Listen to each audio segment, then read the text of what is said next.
Le 27 décembre 1944, les Ardennes gisaient gelées sous un drap de silence blanc, brisées seulement par le grondement lointain des moteurs diesel et le sifflement du vent à travers les arbres nus. Près du village belge de Mannheim, une colonne de véhicules de récupération allemands rampait à travers les routes jonchées d'épaves, vestige de l'une des batailles de chars les plus féroces de l'offensive d'hiver.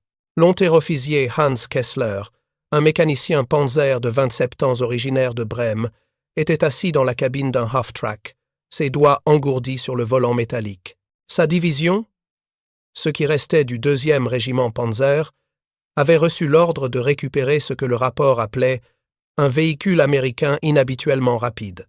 Ils le trouvèrent dans un fossé au bord d'une clairière forestière. Un chasseur de chars américains carbonisés, ses chenilles à moitié enfouies dans la neige, sa tourelle arrachée par un obus, mais sa carrosserie remarquablement intacte. Avant de reprendre, dites-nous d'où vous nous regardez, et si cette histoire vous touche, assurez-vous d'être abonné, parce que demain, j'ai préparé quelque chose de vraiment spécial pour vous. Hans descendit, brossant le givre de la plaque de glacis.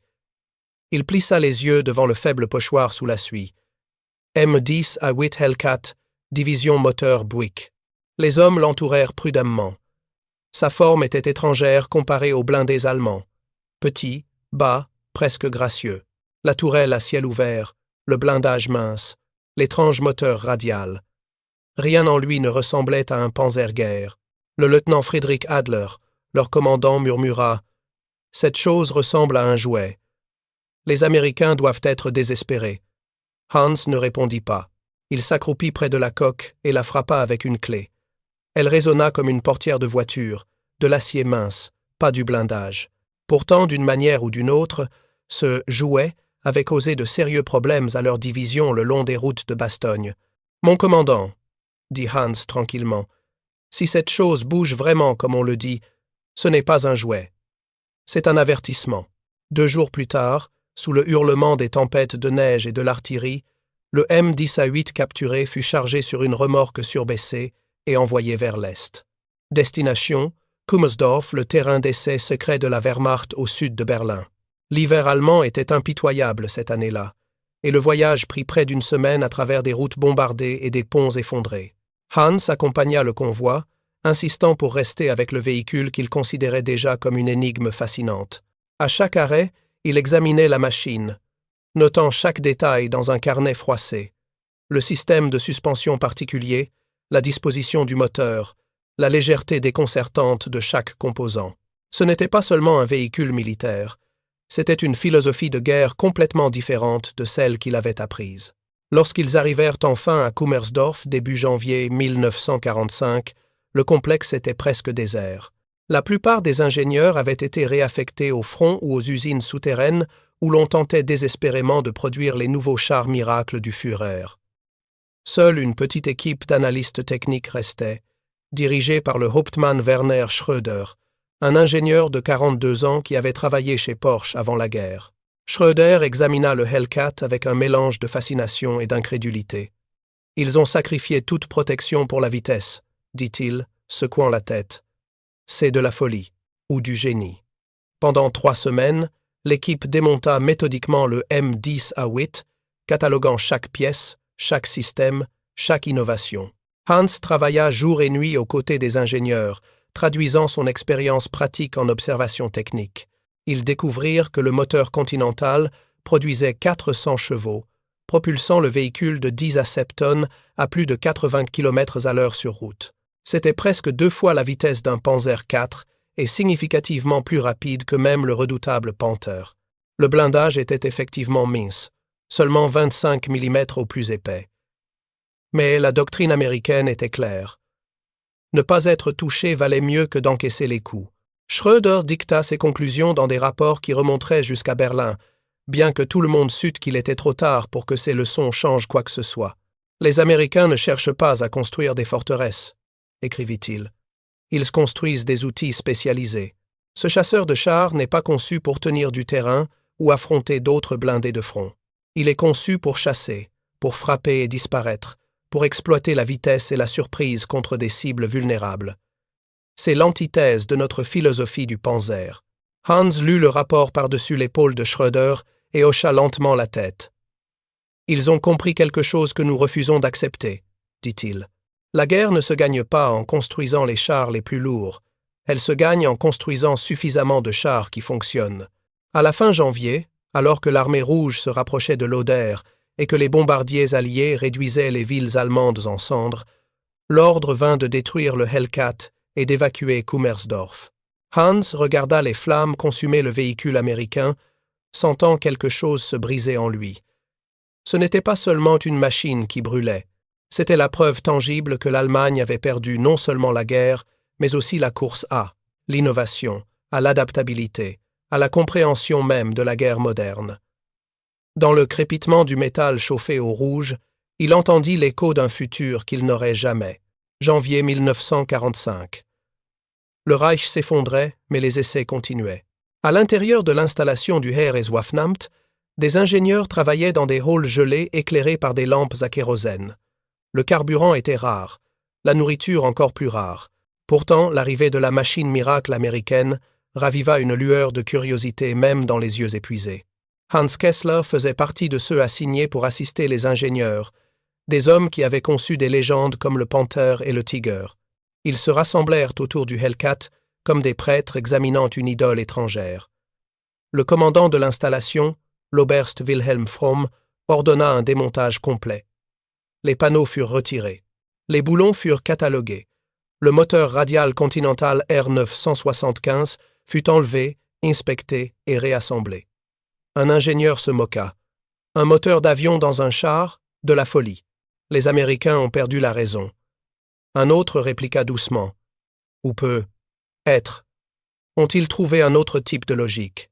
Ils testèrent la suspension à barre de torsion, la transmission automatique et le châssis léger. Là où les machines allemandes s'appuyaient sur un blindage stratifié et des pièces suringénierées, le Hellcat semblait presque simple. Sa conception reflétait quelque chose de brutalement pratique, la fiabilité plutôt que la perfection. Lorsqu'ils calculèrent les chiffres, la salle devint silencieuse. 20 chevaux par tonne. C'était le double de la puissance d'un Panther. Fromm fronça les sourcils. 20? Ce n'est pas possible. Mais c'était vrai. Hans murmura pour lui-même presque incrédule. C'est assez rapide pour distancer une Kübelwagen.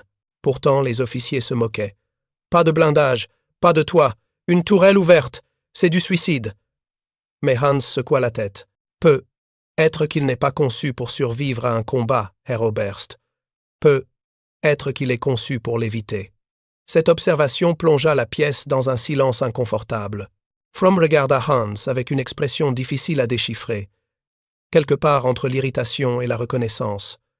Les autres ingénieurs échangèrent des regards nerveux.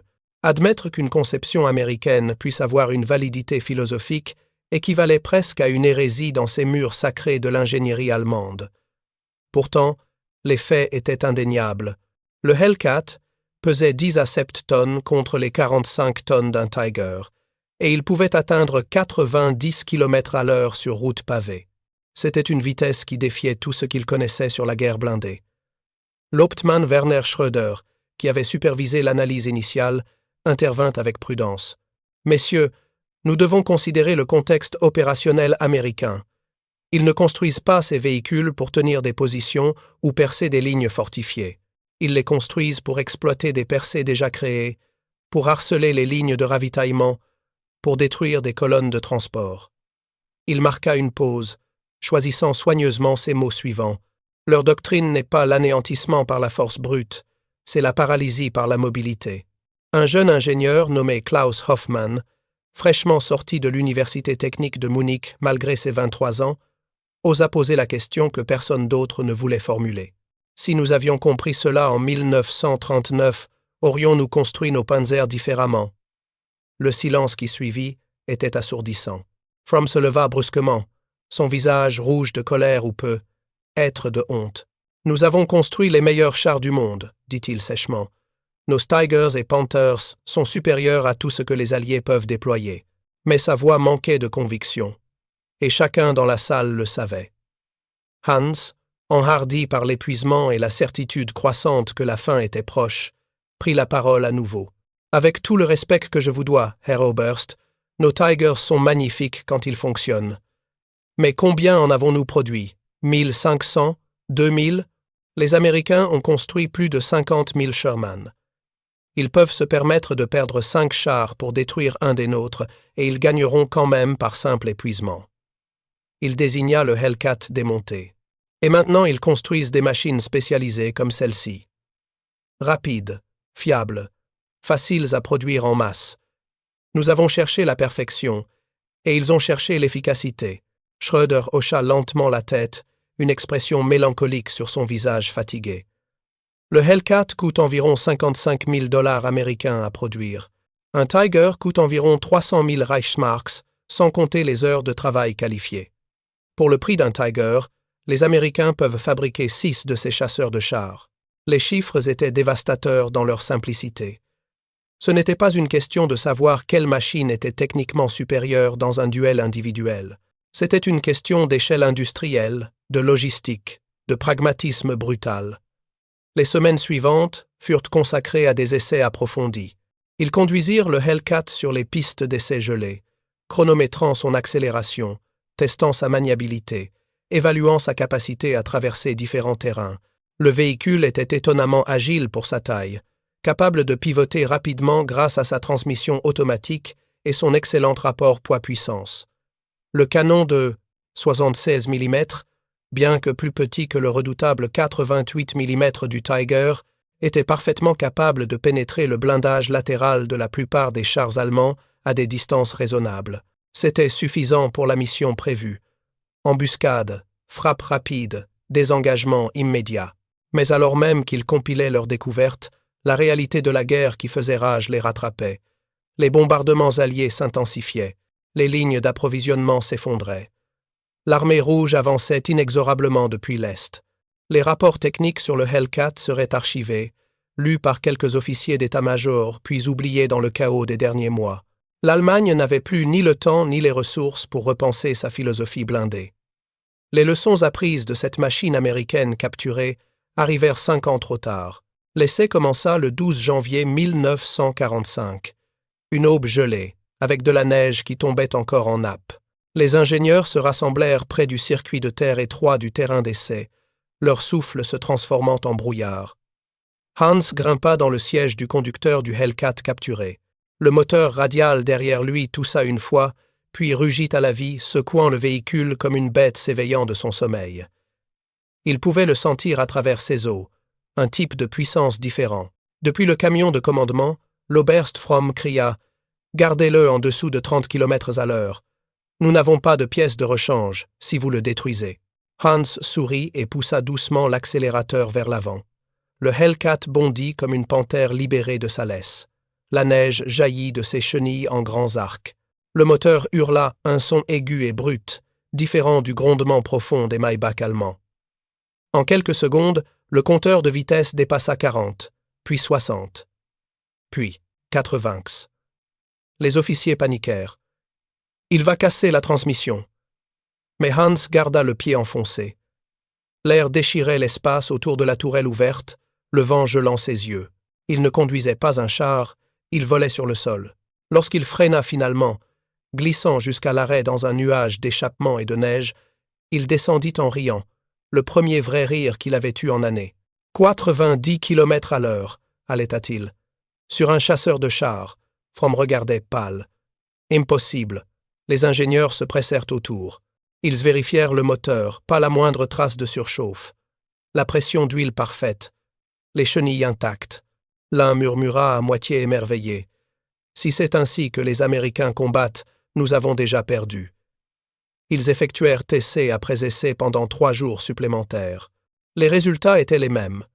Le Hellcat accélérait plus rapidement que n'importe quel véhicule blindé que les Allemands avaient jamais vu.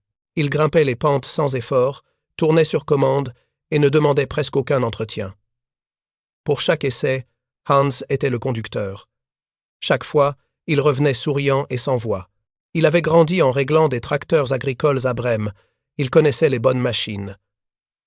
« Elle ne combat pas le conducteur », dit-il aux ingénieurs. « Elle veut bouger. » Cette déclaration simple résumait tout ce que les essais avaient révélé. Les machines allemandes exigeaient du respect, de la discipline, une maîtrise technique constante.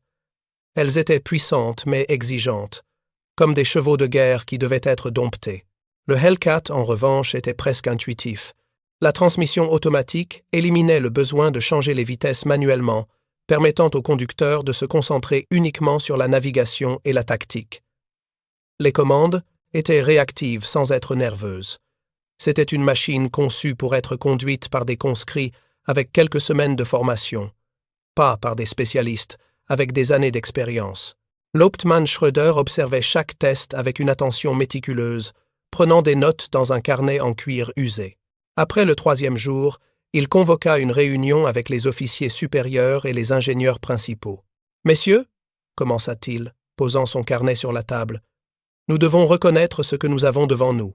Ce véhicule représente une philosophie de guerre totalement différente de la nôtre. Les Américains ont compris que dans une guerre industrielle moderne, la supériorité technique individuelle compte moins que la fiabilité et la production de masse. » Il marqua une pause, regardant les visages autour de la table. « Nous avons construit des chefs-d'œuvre. Ils ont construit des outils. » Klaus Hoffmann, le jeune ingénieur qui avait osé questionner la doctrine allemande précédemment, leva timidement la main. « Hauptmann, si je peux me permettre, j'ai calculé quelques chiffres intéressants. Le Hellcat nécessite environ 400 heures de travail pour être assemblé. Un Panther en nécessite environ 55 000, un Tiger encore plus. De plus, le Hellcat utilise un moteur éprouvé qui est déjà en production de masse pour l'aviation. Pas besoin de nouvelles chaînes de fabrication. Pas besoin de former des spécialistes. C'est du génie logistique. » Fromm serra la mâchoire, son inconfort visible. « Nous ne sommes pas ici pour glorifier l'ennemi, Hoffmann. » Mais Schröder intervint calmement. « Non. Nous sommes ici pour apprendre de lui. C'est précisément pourquoi ces essais ont été ordonnés. » Au cours des jours suivants, ils testèrent le Hellcat dans diverses conditions. Terrain boueux simulant les champs de Normandie, pentes abruptes comme celles des Vosges. Virages, serrés imitant les rues étroites des villages français. À chaque test, le véhicule américain démontrait son adaptabilité. Il patinait dans la boue mais récupérait rapidement grâce à son excellent rapport poids-puissance. Il grimpait des pentes qui auraient fait caler des véhicules plus lourds. Il négociait des virages avec une agilité qui aurait été impossible pour un Tiger de 70 tonnes. Hans devint presque possessif envers la machine. Entre les essais, il la nettoyait méticuleusement, vérifiait chaque boulon, chaque joint. Les autres mécaniciens plaisantaient qu'il était tombé amoureux d'un char américain, mais il y avait une vérité sous-jacente dans leur taquinerie. Pour Hans, le Hellcat représentait quelque chose de plus qu'un simple véhicule militaire. C'était la preuve qu'une autre approche était possible, qu'efficacité et simplicité pouvaient triompher de la complexité et de la suringénierie. C'était une leçon amère à apprendre si tard dans la guerre. Le 15 janvier, alors que les essais touchaient à leur fin, Hans effectua une dernière course. Il poussa le Hellcat à sa limite absolue sur la piste droite du terrain d'essai, atteignant 96 km/h avant de devoir ralentir pour le virage. Lorsqu'il s'arrêta et descendit pour la dernière fois, il posa sa main sur la coque encore chaude et murmura « Tu aurais dû être à nous ». Mais il savait que ce n'était pas vrai. Le Hellcat était le produit d'une nation qui avait compris la guerre du XXe siècle d'une manière que l'Allemagne n'avait jamais pu. À l'intérieur de la salle de briefing de Kummersdorf, les ingénieurs débattirent tard dans la nuit. Des plans couvraient les murs, des coupes transversales de conceptions allemandes et américaines, des comparaisons d'épaisseur de blindage, de rapports de vitesse, de puissance et de poids. L'Oberst Fromm résuma ce qu'ils voyaient tous mais ne pouvaient accepter. Ils ont échangé le blindage contre le mouvement. Nous avons échangé le mouvement contre le blindage.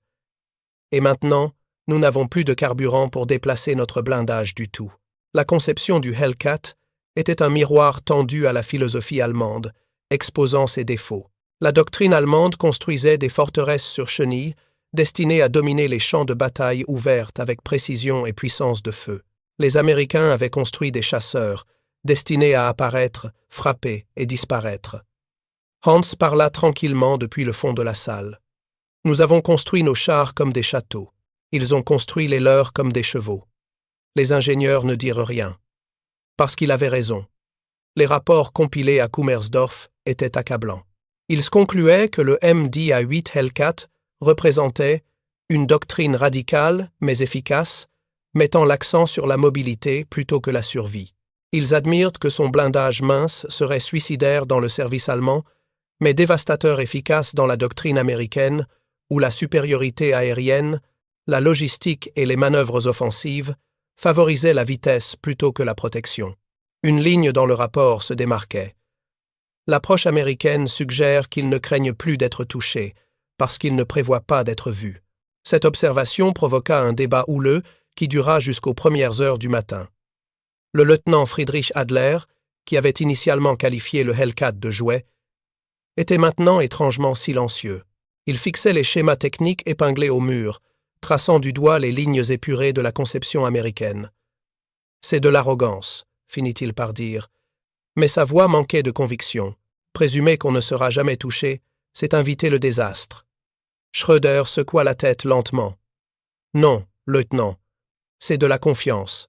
Confiance dans leur supériorité aérienne pour supprimer notre artillerie. Confiance dans leur logistique pour maintenir leurs unités approvisionnées et mobiles. Confiance dans leurs renseignements pour savoir où nous sommes avant que nous sachions où ils sont. Le Hellcat n'est pas conçu pour survivre à un duel de chars. Il est conçu pour s'assurer qu'un tel duel n'a jamais lieu. » Klaus Hoffmann ajouta une autre perspective troublante. « Messieurs, considérez également l'aspect économique. Nous avons investi des ressources énormes dans chaque Tiger, chaque Panther. Lorsque nous en perdons un, c'est une catastrophe tactique et économique. Les Américains peuvent se permettre de perdre 3 ou 4 Hellcats pour détruire un seul de nos chars lourds. Et ils considèrent toujours cela comme une victoire. Ce n'est pas seulement une question de doctrine militaire, c'est une question de calcul industriel brutal. » Il marqua une pause, consultant ses notes. « Un Hellcat coûte environ 55 000 $ à produire et peut être assemblé en 400 heures de travail. Pour le même investissement en ressources et en temps, nous pouvons produire un seul Panther. Leurs pertes sont remplaçables. Les nôtres ne le sont pas. » Le silence qui suivit était pesant. Chacun dans la salle comprenait les implications. L'Allemagne avait parié sur la supériorité qualitative pour compenser l'infériorité numérique, mais ce pari n'avait fonctionné que tant qu'il contrôlait les champs de bataille et pouvait récupérer et réparer les véhicules endommagés. Maintenant, en janvier 1945, avec des lignes de front qui s'effondraient de tous les côtés, chaque char perdu était définitivement perdu. Les Américains, en revanche, semblaient disposer d'un approvisionnement inépuisable de véhicules, chacun peut être individuellement inférieur aux meilleurs chars allemands, mais collectivement écrasant. Hans Pritta, nouveau la parole, son expérience de mécanicien de première ligne ajoutant du poids à ses mots. « Messieurs, j'ai servi avec le 2e Panzer depuis 1942. J'ai vu nos Tigers détruire des dizaines de chars ennemis. J'ai vu nos Panthers tenir des positions contre des forces supérieures. Mais j'ai aussi vu nos plus beaux véhicules abandonnés sur les routes parce qu'ils ont brisé une transmission et que nous n'avions pas de pièces de rechange. J'ai vu des équipages expérimentés tués parce que leur char est tombé en panne au mauvais moment et au mauvais endroit. » Il désigna les plans du Hellcat. Cette machine peut parcourir des centaines de kilomètres sans panne mécanique majeure. Son moteur est le même que celui utilisé dans des milliers d'avions. Ces pièces sont standardisées et interchangeables. Si quelque chose se casse, il peut être réparé en quelques heures avec des outils de base. C'est peu, être simple, mais c'est aussi fiable. Et dans une guerre d'usure, la fiabilité vaut plus que l'excellence. Fromm se leva brusquement, son visage rouge. « Êtes-vous en train de suggérer que nos ingénieurs, les meilleurs du monde, ont fait des erreurs, que nous aurions dû copier les méthodes américaines ?» Mais avant que quiconque puisse répondre, Schröder intervint avec autorité. « Herr Oberst, personne ne remet en question la compétence de nos ingénieurs. Nous remettons en question les hypothèses fondamentales qui ont guidé notre développement. Nous avons supposé que la guerre se déroulerait selon nos termes, sur des terrains de notre choix. Préparer et raconter cette histoire nous a pris beaucoup de temps. Alors, si vous l'appréciez, abonnez-vous à notre chaîne. Cela compte énormément pour nous. Maintenant, retournons à l'histoire. Avec le temps de notre côté, les Américains ont conçu pour une guerre totale sur plusieurs fronts simultanés, où la quantité et la ponction rapidité de production compte autant que la qualité individuelle. Nous avions raison pour la guerre que nous voulions. Ils avaient raison pour la guerre que nous avons réellement. Le débat se poursuivit pendant des heures, mais finalement, tous savaient que c'était académique. Il était trop tard pour que ces leçons changent quoi que ce soit. Les rapports seraient archivés peu, être lus par quelques officiers d'état-major dans des bunkers à Berlin, puis oubliés alors que le Reich s'effondrait autour d'eux. Le Hellcat capturé avait révélé une vérité inconfortable. L'Allemagne avait perdu la guerre non pas sur les champs de bataille, mais dans les usines, sur les planches à dessin, dans les décisions fondamentales sur comment mener une guerre industrielle moderne. En février 1945, l'artillerie soviétique pouvait déjà être entendue au loin. Les terrains d'essai se préparaient à l'évacuation. Mais Hans ne pouvait se résoudre à brûler le Hellcat. Il convainquit Fromm d'autoriser un dernier essai. Pour les données, dit-il. Mais en réalité, c'était pour lui-même. À l'aube, sous un ciel de la couleur du plomb, Hans grimpa une fois de plus dans le siège du conducteur. Fromm et deux ingénieurs observèrent à distance alors qu'il accélérait à fond, le moteur radial rugissant comme la défiance elle-même. Le Hellcat déchira à travers le champ de neige, le moteur hurlant contre l'air hivernal. Les traces de chenilles se courbaient à travers le blanc comme des coups de pinceau de rébellion. Il atteignit la colline lointaine, tourna brusquement et revint, plus rapidement cette fois, droit vers le poste d'observation. Le compteur de vitesse atteignit 90 km à l'heure. Pendant quelques secondes, c'était comme si la guerre n'existait pas. Il n'y avait pas de Reich, pas de défaite, pas d'idéologie. Juste un homme et une machine prouvant que quelque chose de beau pouvait encore être créé dans un monde de ruines. Hans arrêta le Hellcat, la fumée s'enroulant depuis l'échappement, ses mains tremblantes. Fromm s'approcha, son expression illisible. « Eh bien, Unteroffizier ?» Hans leva les yeux et dit doucement. « Les Américains ont construit la liberté dans une machine. » Fromm ne répondit pas. Il salua simplement. Le lendemain matin, des obus soviétiques tombèrent à moins de 10 km du terrain d'essai. Le Hellcat, les journaux d'essai et une grande partie des archives de Kummersdorf furent détruits par les équipes de démolition allemandes quelques heures avant qu'ils ne fuient. Mais avant cette fin inévitable, Hans avait passé la nuit précédant le dernier essai seul avec le Hellcat dans le hangar faiblement éclairé. Il avait apporté sa lanterne à kérosène et son carnet usé, celui dans lequel il avait documenté chaque observation depuis ce jour glacial de décembre à Manet, où ils avaient trouvé la machine pour la première fois. Il s'assit sur le sol en béton froid, adossé à la chenille, et écrivit ce qu'il savait seraient ses dernières réflexions sur ce véhicule remarquable. « Cette machine », écrivit-il d'une main fatiguée, « représente tout ce que nous avons mal compris sur la guerre moderne. Nous avons cherché la perfection dans l'acier, croyant que des murs plus épais et des canons plus gros pourraient compenser nos désavantages numériques. Mais les Américains ont compris quelque chose de plus fondamental. Dans une guerre industrielle totale, la victoire appartient non pas à celui qui construit les meilleures armes individuelles, mais à celui qui peut produire des armes suffisamment bonnes en quantités écrasantes et les maintenir en fonctionnement sur des lignes de ravitaillement qui s'étendent sur des océans. » Il marqua une pause, écoutant. Le vent hurlait à l'extérieur du hangar, portant avec lui le grondement distant de l'artillerie. Combien de temps leur restait-il? Des jours, des heures. Le Hellcat n'est pas un char supérieur selon nos normes, continua-t-il.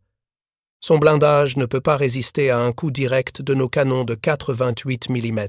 Sa tourelle ouverte expose l'équipage aux tirs d'artillerie et aux éclats d'obus. Mais ces faiblesses sont intentionnelles, le résultat de compromis calculés. En sacrifiant la protection, ils ont gagné la vitesse. En standardisant les composants, ils ont gagné la fiabilité. En utilisant des moteurs déjà en production de masse, ils ont gagné la simplicité logistique. Chaque choix de conception reflète une compréhension profonde de ce que signifie vraiment mener une guerre à l'échelle continentale. Hans se leva et marcha lentement autour du véhicule, sa main traçant les lignes de sa coque. « J'ai passé ma vie à travailler avec des machines », écrivit-il après s'être rassis. Des tracteurs agricoles dans les champs de Brême, puis des half-tracks et des panzers sur les routes de France et de Russie. J'ai appris à respecter la précision allemande, l'ingénierie méticuleuse qui entre dans chaque boulon et chaque joint. Mais j'ai aussi vu les limites de cette approche. J'ai vu des Tigers parfaitement conçus abandonnés sur les routes parce qu'une seule pièce complexe s'est brisée, et qu'aucun remplacement n'était disponible. J'ai vu des panthères immobilisées non pas par les coups ennemis, mais par leur propre transmission défectueuse. La perfection ne sert à rien si elle ne peut pas être maintenue sur le terrain. Il ferma les yeux, se souvenant de ces moments exaltants au volant du Hellcat, la pure sensation de puissance et d'agilité qu'il n'avait jamais expérimentée dans aucun véhicule allemand. Conduire cette machine était comme découvrir une langue que je ne savais pas cœur. « J'avais besoin d'apprendre », écrivit-il. Elle ne demandait pas à être maîtrisée. Elle invitait à être libérée. La transmission automatique signifiait que je pouvais me concentrer sur le terrain et la tactique au lieu de gérer constamment les changements de vitesse. Les commandes répondaient instantanément, sans la sensation lourde et délibérée de nos propres véhicules. C'était comme si les ingénieurs américains avaient demandé « Comment pouvons-nous permettre au conducteur de faire son travail avec le moins d'obstacles possible ?» Pendant ce temps, nos propres ingénieurs semblaient demander « Comment pouvons-nous créer la machine techniquement la plus impressionnante, quel que soit le fardeau qu'elle impose à l'opérateur ?» La nuit s'approfondit, et la température dans le hangar chuta. Hans enveloppa sa veste autour de lui et continua d'écrire, sentant qu'il documentait non seulement un véhicule, mais le témoin de tout un système de pensée. Si j'avais pu montrer cette machine à nos généraux en 1939, avant que la guerre ne commence vraiment, changerions-nous d'approche? Comprendrions-nous que la prochaine guerre serait gagnée non pas par les meilleurs soldats individuels ou les meilleurs chars individuels, mais par la nation qui pourrait le mieux mobiliser toute son économie industrielle? Je veux croire que oui, mais je crains que notre orgueil nous aurait aveuglés de toute façon. Nous étions tellement convaincus de notre supériorité technique que nous ne pouvions pas imaginer que simplicité et pragmatisme pourraient être plus précieux que sophistication et complexité. Il pensa à Schröder, à Hoffman, à tous les brillants ingénieurs qui avaient travaillé sur l'analyse du Hellcat. Eux aussi avaient vu la vérité. Mais trop tard pour que cela change quoi que ce soit. Leurs rapports seraient lus par quelques bureaucrates dans des bunkers assiégés, puis archivés et oubliés alors que le Reich s'effondrait. « Peut être », écrivit Hans. C'est la leçon finale de cette machine, que le véritable génie ne réside pas dans la création de merveilles techniques qui impressionnent et intimident, mais dans la création d'outils pratiques qui fonctionnent de manière fiable entre les mains de gens ordinaires. Les Américains ne cherchaient pas à construire des monuments à leur ingénierie. Ils cherchaient à construire des armes qui pouvaient être produites par milliers, conduites par des conscrits avec une formation minimale, maintenues avec des outils de base et utilisées efficacement dans les conditions chaotiques de la guerre réelle. Alors que les premières lueurs de l'aube commençaient à filtrer à travers les fenêtres crasseuses du hangar, Hans termina son entrée. « Demain, je conduirai cette machine pour la dernière fois. Ensuite, elle sera détruite, effacée comme si elle n'avait jamais existé ici. Mais j'emporterai avec moi la leçon qu'elle m'a enseignée, que la liberté dont parlent les Américains n'est pas seulement une idée politique, c'est aussi une philosophie de conception. Ils construisent des machines qui libèrent leurs opérateurs pour penser et agir indépendamment, plutôt que des machines qui exigent une obéissance rigide à des procédures complexes. C'est peu être pour cela que nous perdons, pas parce que nos armes sont inférieures, mais parce que tout notre système valorise le contrôle plutôt que l'initiative, l'uniformité plutôt que l'adaptabilité, la perfection technique plutôt que l'efficacité pratique. Le matin de ce dernier essai, Hans avait à peine dormi. Il se présenta au terrain d'essai alors que le soleil se levait péniblement sur un paysage désolé de neige et de structures abandonnées. Fromm était déjà là, ainsi que Schröder et quelques autres. Ils se tenaient en silence, sachant tous ce que ce moment signifiait. Ce n'était pas seulement le dernier essai d'un véhicule capturé. C'était un adieu à tout ce qu'il représentait, une reconnaissance finale de ce qu'ils auraient pu apprendre s'ils avaient eu le temps. Hans grimpa dans le siège du conducteur pour la dernière fois, ses mains trouvant automatiquement les commandes familières. Il démarra le moteur et sentit cette puissance familière vibrer à travers le châssis. Pour ce dernier moment, il ne conduirait pas prudemment ou méthodiquement. Il libérerait toute la capacité de cette machine extraordinaire.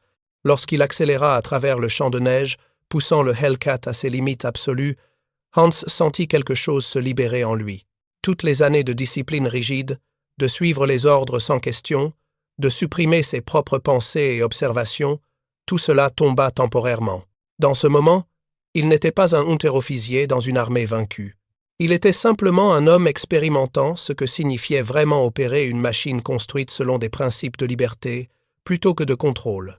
Et cette expérience, il le savait, resterait avec lui peu importe ce qui arriverait dans les jours sombres à venir. Brême, 1961. 6 ans plus tard, Hans Kessler, maintenant un mécanicien d'usine discret, marchait à travers un petit musée militaire en Allemagne de l'Ouest. Il s'arrêta devant une forme familière, surbaissée, verte olive terne, tourelle ouverte à l'air. Le panneau indiquait M10 à 8 Hellcat, chasseur de chars de l'armée des États-Unis.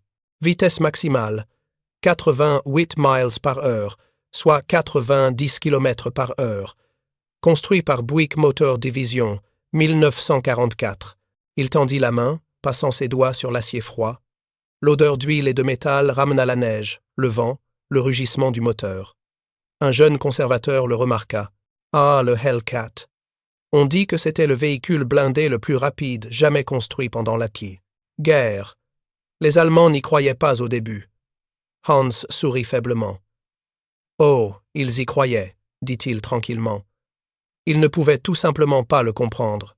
Il resta là pendant longtemps, perdu dans ses souvenirs, d'un hiver où il conduisit une machine ennemie plus rapidement qu'aucun char allemand ne pouvait rêver.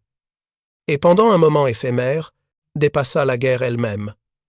Alors qu'il se retournait pour partir, un enfant à proximité demanda à son père « Papa, comment un char pourrait-il aller aussi vite ?» Le père rit. « Parce qu'il n'était pas construit pour se cacher, mon fils. Il était construit pour bouger. » Hans regarda une dernière fois le Hellcat, sa peinture brillant sous les lumières du musée, et murmura pour lui-même. Et à la fin, ceux qui avançaient, ils ont gagné. Mais cette brève visite au musée ne racontait qu'une fraction de l'histoire. Les 16 années qui s'étaient écoulées depuis cette dernière course à Kummersdorf avaient été pour Hans une période de reconstruction, de réflexion, et finalement de réconciliation, avec un passé qu'il ne pouvait ni oublier, ni entièrement comprendre. Lorsque la guerre s'était terminée en mai 1945, il s'était retrouvé parmi des millions d'Allemands déplacés, errant à travers un pays en ruine, cherchant non seulement un abri et de la nourriture, mais aussi un sens à ce qui s'était passé. Comment une nation entière avait-elle pu se tromper si complètement? Comment avait-il pu croire qu'ils étaient sur la bonne voie alors que chaque signe indiquait le contraire? Dans les années immédiatement après la guerre, Hans avait trouvé du travail dans une usine de tracteurs près de sa ville natale de Brême. L'ironie ne lui échappa pas. Après avoir passé des années à travailler sur des machines de guerre conçues pour détruire, nourrir. L'usine elle-même avait été partiellement détruite par les bombardements alliés et reconstruite avec l'aide du plan Marshall, ce flux d'aide américaine qui avait tant fait pour relever l'Europe de l'Ouest de ses cendres.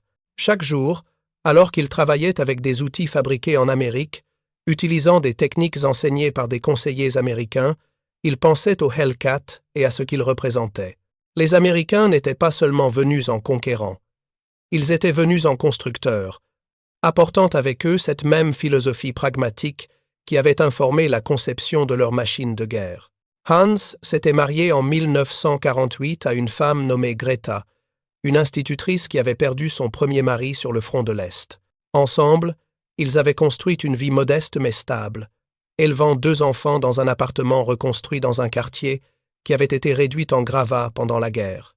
Il ne parlait jamais de ses expériences pendant la guerre, pas même à Greta.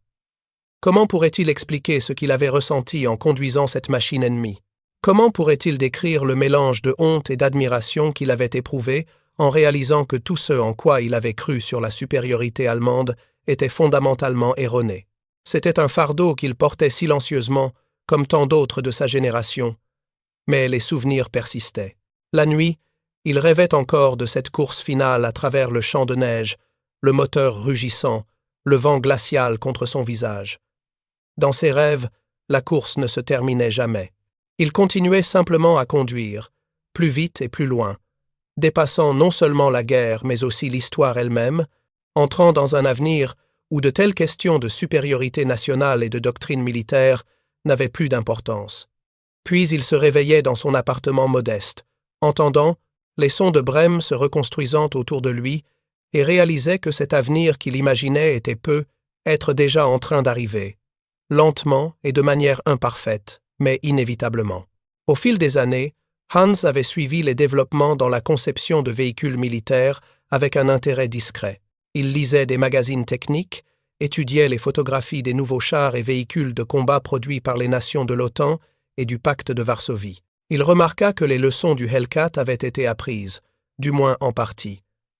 Les nouveaux véhicules de reconnaissance et les transporteurs de troupes blindés mettaient l'accent sur la mobilité et la fiabilité. Même les chars de combat principaux, tout en conservant un blindage lourd, incorporaient des moteurs plus puissants et des transmissions plus efficaces. La course aux armements de la guerre froide était terrible à contempler, mais elle reflétait au moins une compréhension que la guerre moderne exigeait plus que simplement de l'acier épais et de gros canons. Il pensa souvent à ceux avec qui il avait servi, aux ingénieurs et officiers qui avaient analysé le Hellcat pendant ces semaines froides de janvier 1945. Qu'était-il arrivé à Schröder, cet ingénieur perspicace qui avait si clairement vu les implications de la conception américaine, ou à Hoffmann, le jeune ingénieur qui avait osé questionner les hypothèses allemandes, ou même à Fromm, le commandant qui avait finalement salué en reconnaissance de ce que le Hellcat représentait vraiment? Hans ne savait pas. Tant de vies avaient été bouleversées ou perdues dans les derniers mois chaotiques de la guerre. Peut-être certains d'entre eux avaient-ils survécu et menaient maintenant, comme lui, des vies tranquilles de reconstruction et d'oubli délibéré. Ou peut-être étaient-ils tombés alors que l'armée rouge envahissait depuis l'Est et les alliés occidentaux, depuis l'Ouest, emportant avec eux leurs connaissances et leurs idées dans des tombes anonymes. La visite au musée en 1960, et un n'avait pas été planifié. Hans était à Hambourg pour une formation technique organisée par son employeur, et il avait eu un après-midi libre. En marchant dans les rues de la ville reconstruite, il était passé devant le musée et avait vu une affiche annonçant une exposition spéciale sur les véhicules militaires de la Seconde Guerre mondiale. Quelque chose l'avait poussé à entrer. Une compulsion qu'il ne comprenait pas entièrement. Peut-être avait-il besoin de confirmer que le Hellcat avait été réel, que ses souvenirs n'étaient pas simplement le produit d'une imagination trop active ou d'un esprit traumatisé déformant les faits. Lorsqu'il vit la machine-là, restaurée et exposée sous des lumières brillantes, toute l'émotion qu'il avait supprimée pendant 16 ans menaça de le submerger. Ce n'était pas le même véhicule, bien sûr. Celui qu'il avait conduit avait été détruit à Kummersdorf, alors que les équipes de démolition allemandes se précipitaient pour effacer les preuves avant l'arrivée soviétique.